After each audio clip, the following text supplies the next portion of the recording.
함께 기도하겠습니다. 하나님 감사합니다. 오늘도 주님을 사랑하는 마음으로 주님의 임재와 영광이 있는 주님 전에 나와 신령과 진정으로 예배드리게 하시니 진심으로 감사드립니다. 식물이 태양을 바라보고 비를 맞아야 살듯이 사람은 떡으로만 사는 것이 아니요 살아계신 하나님의 말씀을 듣고 또 하나님의 영광을 바라보며 믿음으로 기도로 우리의 영혼은 소성케 되고 살아갈 수 있음을 고백합니다. 그러기에 오늘도 주님 사랑하는 마음으로 주님의 임재 앞에 나갔사오니 하늘 문을 여시고 풍성한 은혜를 내려 주시옵소서. 감사드리며 예수 그리스도 이름으로 기도드렸사옵나이다. 아멘.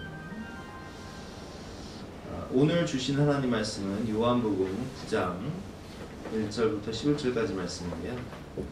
요한복음 9장 1절부터 11절까지 말씀 제가 공부하도록 하겠습니다.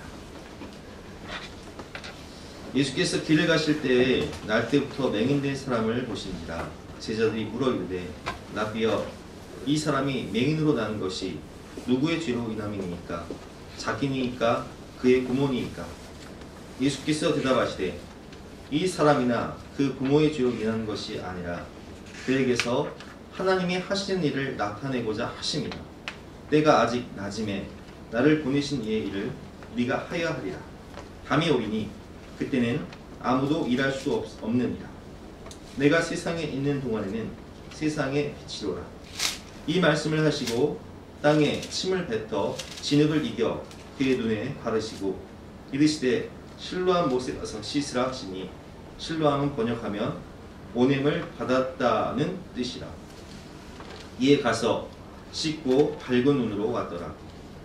이웃 사람들과 전에 그가 거리는 것을 보았던 사람들이 이르되 이는 앉아서 구걸하던 자가 아니냐? 어떤 사람은 그가 사람이라 하며 어떤 사람은 아니라 그와 비슷하다 하거늘 자기 말이 내가 그라 하니 그들이 묻되 그러면 내 눈이 어떻게 떠졌느냐? 대답하되 예수라 하는 그 사람이 진흙을 이겨 내 눈에 바르고 나더러 실로암에 가서 씻으라 하기에 가서 씻었더니 보게 되었노라. 아멘. 오늘 말씀의 제목은 나를 향한 하나님의 위대한 계획이라는 제목으로 본 말씀을 의지해서 함께 은혜를 나누도록 하겠습니다. 하나님을 만나지 못한 인생의 특징은 무엇일까요? 그것은 원망, 불평, 책임전가, 자포자기예요. 제가 예수님을 인격적으로 만나기 이전에 저의 삶은 그냥 원망, 불평, 책임전가, 자포자기. 나는 왜 이런 부모님을 만났을까? 우리 집은 왜 이렇게 못 살까? 나는 왜 이렇게 배우지 못했을까? 또 어떤 분들은 나는 왜 키가 이만할까? 내 외모는 왜 이렇게 생겼을까? 내가 뭘 할 수 있을까? 성경에 보면 메뚜기 콤플렉스라고 하죠. 이스라엘 백성들이 광야에서 나는 메뚜기에 불과하다. 나는 아무것도 할 수 없다. 그런 메뚜기 콤플렉스. 그러나 여러분, 이것은 사탄 마귀가 준 생각이에요. 사탄 마귀는 우리 내면 속에 들어와서 네가 아직 뭘 할 수 있냐? 네가 배운 게 있냐? 가진 게 있냐? 집안 잘났냐? 너는 아무것도 할 수 없다. 이런 무기력한 마음. 그래서 자포자기하게 하고 인생을 그냥 낙심하고 절망하고 포기하게 만드는 그런 속임수를 우리에게 쓴다는 것입니다. 그러나 우리는 속지 말아야 합니다. 우리를 이 세상에 보내신 하나님은 창세 전부터 우리를 위한 아름답고 위대한 계획을 가지고 우리를 이 땅 가운데 보내셨다는 거예요. 그래서 우리는 우리를 보내신 하나님의 위대한 계획을 깨닫고 그 계획을 아름답게 이루어야 합니다. 그래서 오늘 본 말씀을 통해서 나를 향한 하나님의 위대한 계획이라는 제목으로 함께 은혜를 나눴으면 좋겠습니다. 첫 번째로 깨달을 것은 우리가 하나님의 위대한 계획을 깨닫고 복의 근원으로 쓰임받기 위해서는 주님을 만나야 합니다. 그리고 나를 향한 주님의 계획을 반드시 들어야 된다는 거예요. 오늘 본문 1절부터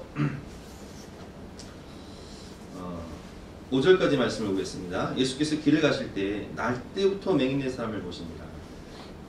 날 때부터 맹인된 사람은 그냥 태어날 때부터 맹인이에요. 이 당시에 맹인으로 태어났다 라고 하면 뭐 지금처럼 뭐 복지가 좋은 세상이 아니잖아요. 지금이야 뭐 나라에서 아예 그냥 규정을 정해놔서 회사별로 장애인들을 이렇게 고용하고 그래야 되는 법도 있지만, 이 당시에는 그냥 맹인으로 태어났다 하면 할 수 있는 것이 아무것도 없어요. 그냥 구걸하면서 하는 거예요. 구걸하면서 성문 앞에 앉아서 구걸을 하고 또 성전 앞에 앉아서 구걸을 하고, 얼마나 비참합니까? 가뜩이나 비참한 인생을 살고 있는데 2절 말씀에 그 맹인을 본 제자들이 예수님께 이렇게 묻습니다. 제자들이 물어 이르되 라비여, 이 사람이 맹인으로 나는 것이 누구의 죄로 인함이니까? 자기니까? 그의 부모니까? 아니 지금 내가 지금 이렇게 눈이 안 보이는 상태로 구걸하면서 사는 것도 내 인생이 비참하고 내가 지금 낮은 자존감 가운데 살아가는데 상처난 데 소금 뿌리듯이 아주 내 마음을 갈기갈기 찢어놓는 말을 하고 있는 거예요. 이 사람이 이렇게 맹인으로 태어난 것이 저 부모의 죄 때문입니까? 아니면 저 사람의 죄 때문입니까?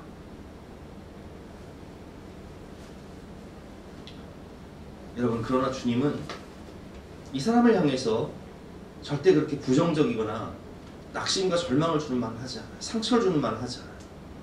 3절 말씀에 예수님께서 이 사람을 향해서 이렇게 말씀하십니다. 우리 한번 같이 읽어볼까요? 시작! 예수께서 대답하시되 이 사람이나 그 부모의 죄로 인하는 것이 아니라 그에게서 하나님이 하시는 일을 나타내고자 하심이라. 아멘. 아멘. 주님께서는 이 사람을 보며 이렇게 말씀하십니다. 저 사람이 맹인으로 태어난 것은 그 부모의 죄도 아니고 저 사람의 죄도 아니다. 저 사람이 맹인으로 태어난 것은 하나님이 그를 쓰시고자, 하나님이 그를 통해 영광 받으시고자, 하나님이 위대한 일을 하시고자, 그를 통해 하나님이 하시는 일을 나타내고자 그를 맹인으로 태어나게 하는 것이다. 이렇게 말씀하시는 거예요. 그리고 4절 5절 말씀에 이렇게 말씀하시죠. 때가 아직 낮음에 나를 보내신 이 일을 우리가 해야 하리라. 밤이 오리니 그때는 아무도 일할 수 없습니다. 내가 세상에 있을 동안에는 세상의 빛이로라. 여러분, 우리는 세상의 빛이라는 거예요. 어두운 세상을 밝히는 세상의 빛이라는 거예요. 예수님이 우리에게 말씀하셨죠. 너희는 세상의 소금이라. 너희는 세상의 빛이라. 예수님이 세상의 빛인 것처럼 우리는 어두운 세상을 밝히는 세상의 빛이라는 거예요. 하나님이 우리의 삶을 통해서 영광을 받으시길 원하시고, 하나님이 우리를 위대하게 들어쓰셔서 우리를 복의 근원으로 사용하시길 원하신다고 오늘 주님은 말씀하고 계십니다. 우리가 다니엘 기도의 기간 동안에 은혜를 받았던 그 김희아 집사님이라는 분이 계십니다. 김희아 집사님은 태어날 때부터 얼굴에 큰 붉은 점을 가지고 태어났습니다. 그래서 부모조차 어렸을 때 부모조차 버렸어요. 보육원에. 그래서 보육원에서 별명이 뭐냐? 괴물, 귀신. 희아라고 부르지 않고 친구들은 괴물아, 귀신아.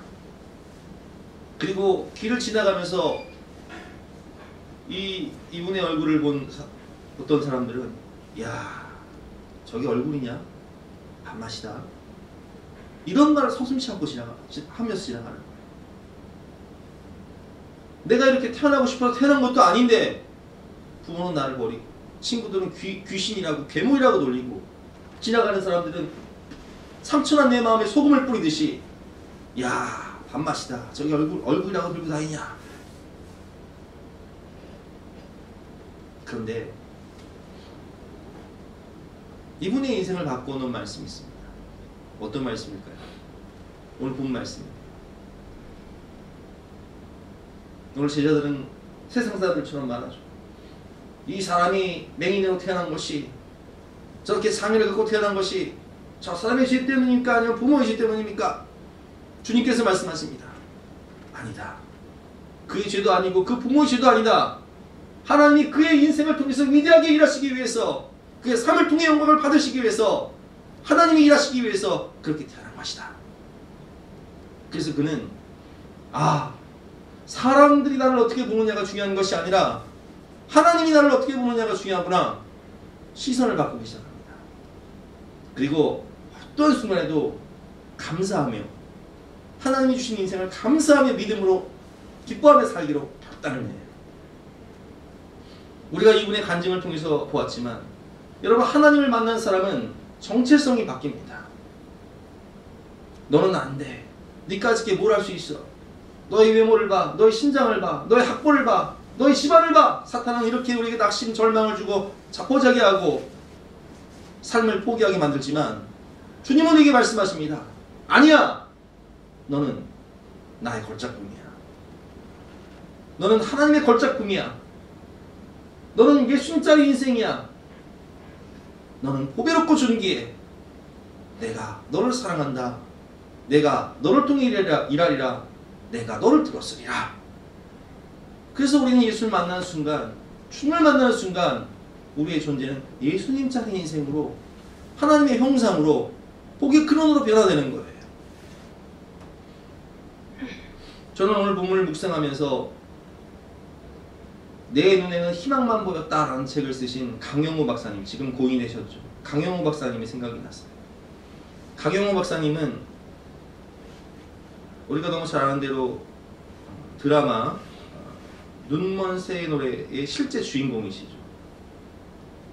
중학교 시절 축구를 하다가 축구공이 눈을 강탈해버려요. 그래서 이 축구공을 맞은 그 눈이 다쳐서 두 눈이 실명을 해버립니다. 더 이상 눈이 보이지가 않는 거예요. 그 건강하던 아들이 눈이 실명했다는 소식을 들은 어머니는 의사의 진단을 들은 이후에 충격을 받아서 불과 8시간 만에 사망을 하십니다. 아버지도 없고 어머니도 없이 이제는 형제들이 고아가 된 거예요. 그래서 생계를 책임지기 위해서 평화시장 공장에서 열심히 동생들을 위해 돈을 벌던 누나는 너무 과로를 해서 그만 과로로 죽고 맙니다. 부모님도 돌아가시고, 그리고 유일한 내 위에 생계를 책임지던 누나마저 죽고, 막막한 인생이었지만 이분은 삶을 포기하지 않고 하나님이 주신 레마의 말씀을 받게 됩니다. 그 말씀이 로마서 8장 28절 말씀, 이분의 간증 때 이렇게 말씀하시더라고요. 우리가 알거니와 하나님을 사랑하는 자, 곧 그의 뜻대로 부르심을 입은 자들에게는 모든 것이 합력하여 선을 이루느니라. 아멘. 다시 한번 읽어볼까요? 여러분들이 한번 읽어보겠습니다. 시작. 우리가 알거니와 하나님을 사랑하는 자, 곧 그의 뜻대로 부르심을 입은 자들에게는 모든 것이 합력하여 선을 이루느니라. 이 말씀이 자기 인생의 좌우명이 되었다고 해요. 나쁜 일이 생겼다고 절망하지 말자. 부모님이 돌아가셨다고, 누나가 과로로 죽었다고, 내 눈이 안 보인다고 절망하지 말자. 하나님은 나에게 이 고난을 통해 더 좋은 것, 가장 좋은 것을 주시고 내 삶을 통해 영광을 받으실 것이다 라는 믿음이 있었다고 고백을 합니다. 어렸을 때부터 하나님의 말씀을 배웠던 이 강영호 박사님은 그 믿음으로 인생을 새롭게 시작합니다. 그래서 18살 때에 맹인 중학교를 들어갑니다. 그러니까 18살 때 몇 학년이었는데 중학교 1학년. 여러분, 얼마나 늦은 거예요.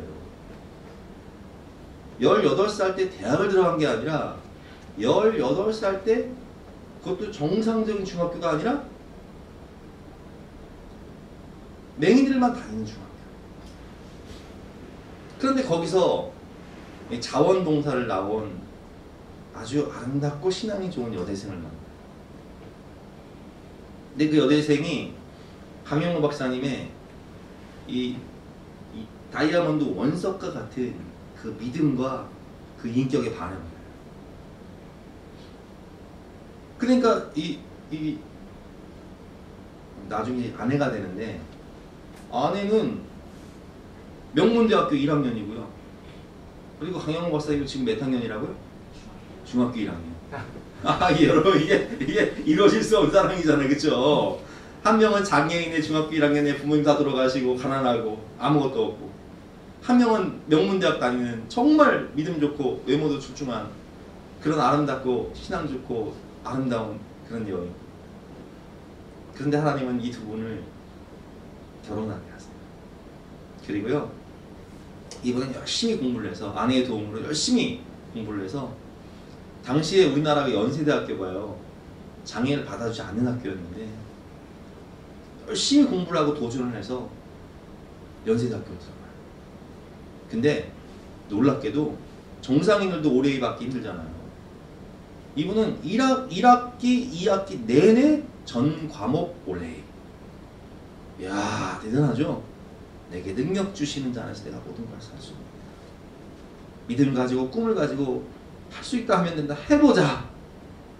나의 등 뒤에서 나를 도우시는 하나님이 계시니 해보자. 그리고 이분은요, 장애인 최초로 국비 유학생 미국으로 유학을 가요. 그리고 거기서 박사학위를 취득합니다.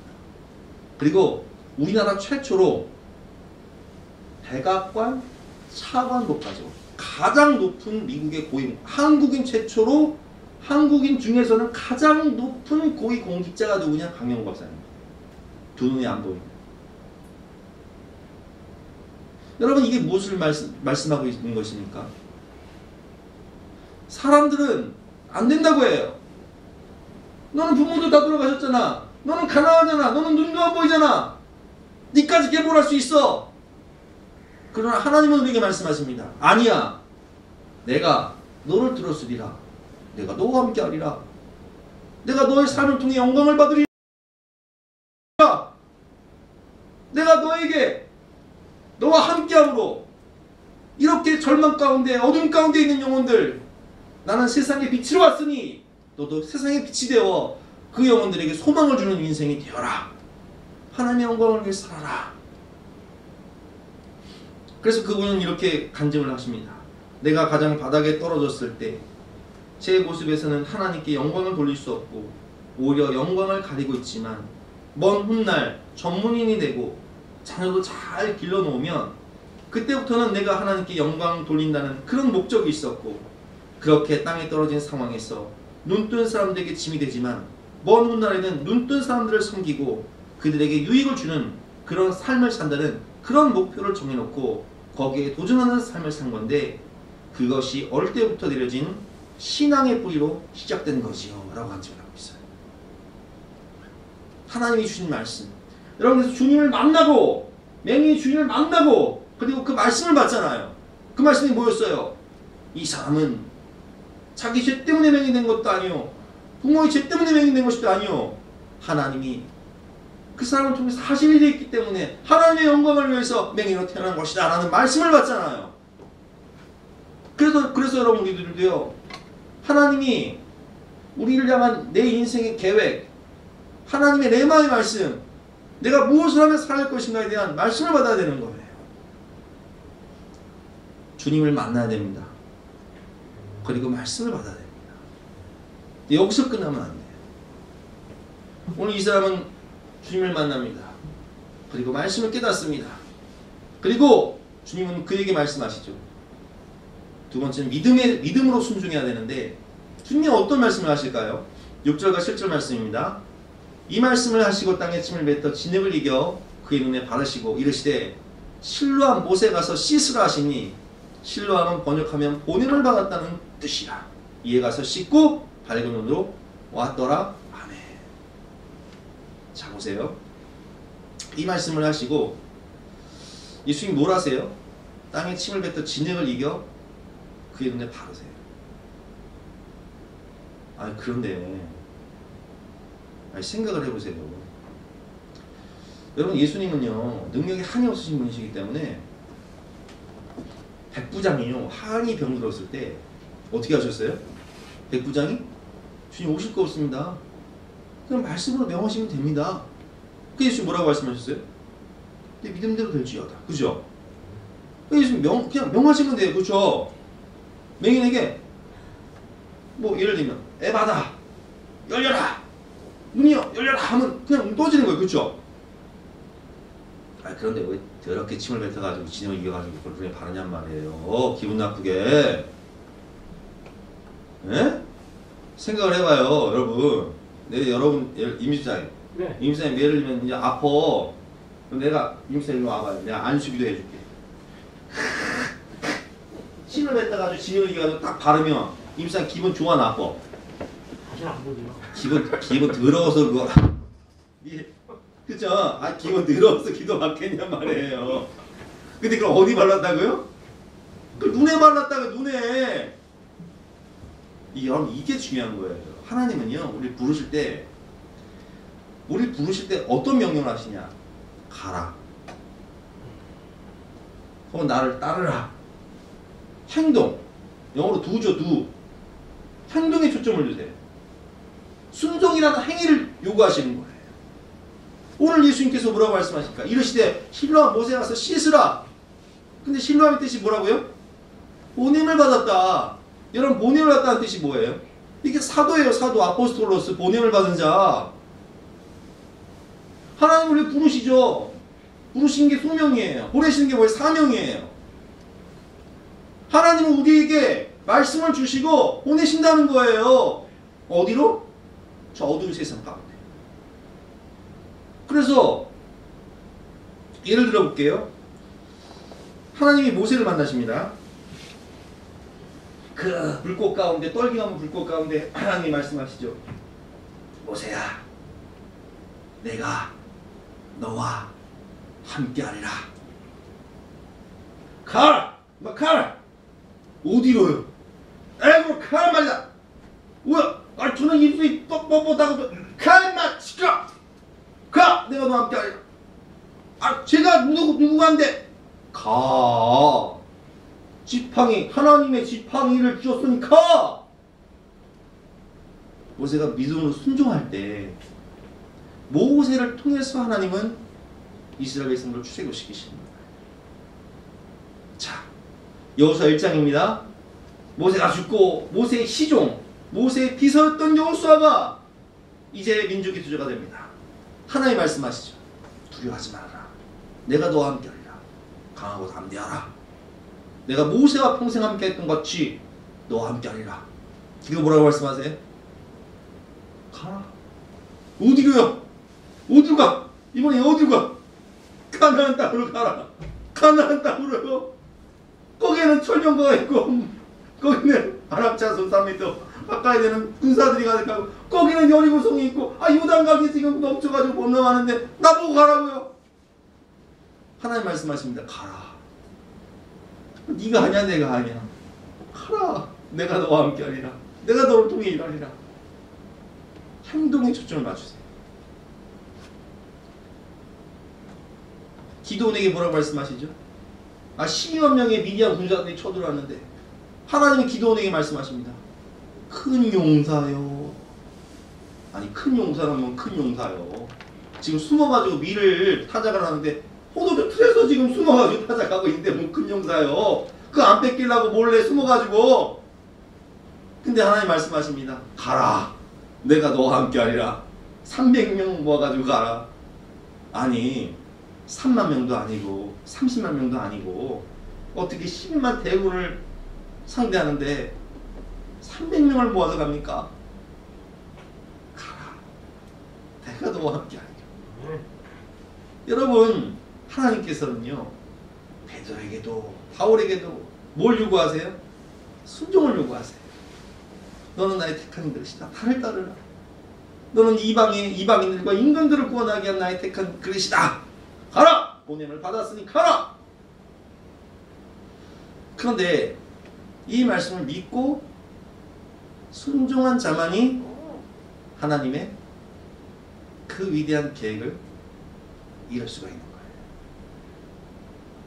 순종하지 않으면 모세가 가지 않았다면 출애굽의 역사는 없었고요. 여호수아가 가지 않았다면 가나안 땅 정복 전쟁을 못했어요. 기드온이 가지 않았다면 300명으로 10만 명의 대군을 무찌를 수 없었고 베드로와 바울이 가지 않았다면 세계 선교를 이룰 수 없었던 거예요. 하나님은 연약한 우리 인생 가운데 찾아오십니다. 그리고 말씀하시죠. 각자에게 주신 네마의 말씀, 약속의 말씀, 사명의 말씀 주세요. 그리고 마지막으로 말씀하십니다. 가라. 순종해라. 내가 너를 통해 일하리라. 많은 사람들이 주님을 만나기도 하고 이 약속의 말씀을 받기도 합니다. 여기서 많이 걸려요. 여기서 넘어서. 왜냐면 현실한 상황 앞에 내 자존심 앞에 무너져. 아이 기분 더러워 못 살겠네. 여기 아니면 내가 고칠 데 없나? 사람을 어떻게 보고 말이야? 자존심 때문에. 내 자아 때문에. 현실에 그렇게 맡겼어. 현실을 보고 상황을 보고 안 된다 못한다. 사단 마귀가 주는 생각들이죠. 여러분 그는 오늘 고백합니다. 10절 말씀이죠. 그들이 묻되 그러면 내 눈이 어떻게 떠졌느냐? 대답하되 예수라는 그 사람이 신음을 이겨 내 눈에 바르고 나더러 실로암에 가서 씻으라 하기에 가서 씻었더니 보게 되었고. 이 사람은요 나중에 우리가 요한복음 9장 후반부를 보면 예수 그리스도를 증거하는 사람입니다. 유대인들이 너 출교하고 싶으냐? 너 인생을 망하고 싶으냐? 그러나 이 사람은 예수 그리스도를 증거하며 주님을 따르겠다고 고백을 합니다. 하나님의 영광을 위한 복된 인생으로 변화가 되는 거예요. 여러분 오늘 결론 말씀인데요. 하나님은 나를 향한 분명한 계획을 가지고 계세요. 우리가 이 땅 가운데 그냥 온 것이 아니라는 거예요. 이 시대 가운데 그냥 보내진 것이 아니란 말이에요. 우리 가정 가운데 그냥 우리를 세워주신 게 아니란 거예요. 모함 여인 룻이 여러분 이방 여인이었어요. 그런데 그냥 이스라엘 땅에 온 게 아니에요. 누구의 조상이 되려고? 다윗의 조상? 예수 그리스도의 조상이 되었어요. 우연이 아니에요. 그리고 또 하나님을 만나고 어머니의 하나님이 나의 하나님이다. 그리고 어떻게 했어요? 순종해서 자기의 본토 친척 아비 집을 떠나 베들레헴 이스라엘 땅으로 가나안 땅으로 순종해서 온 거예요. 우리가 믿음으로 가정에 아이를 낳고 자녀를 기르고 믿음으로 하나님의 말씀을 갖고 새로운 일을 시작하고 믿음으로 순종할 때 하나님은 하나님의 위대한 그 아름다운 계획을 완성하시고 이루신다는 거예요.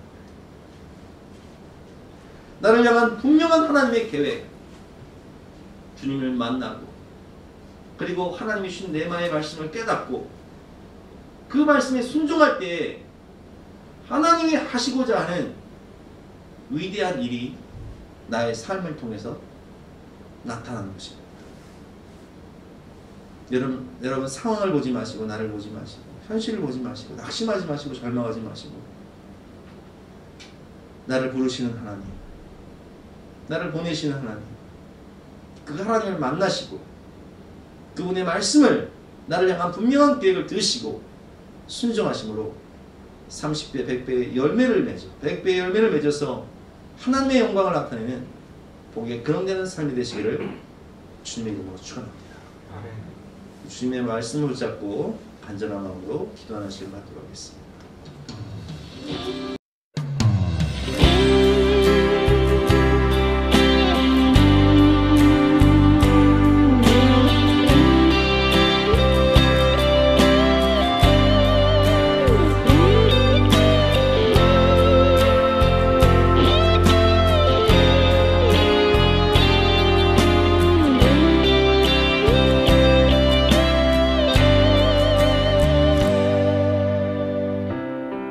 기도를 멈추지 마라. 눈앞의 상황이 마음을 눌러도 원망치 마라. 너의 입을 지켜라. 저들은 너의 입을 보고 있다. 마음을 뺏기지 마라. 내가 널 도우지 않는단 소리에 너의 모든 게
바로 역전되리라.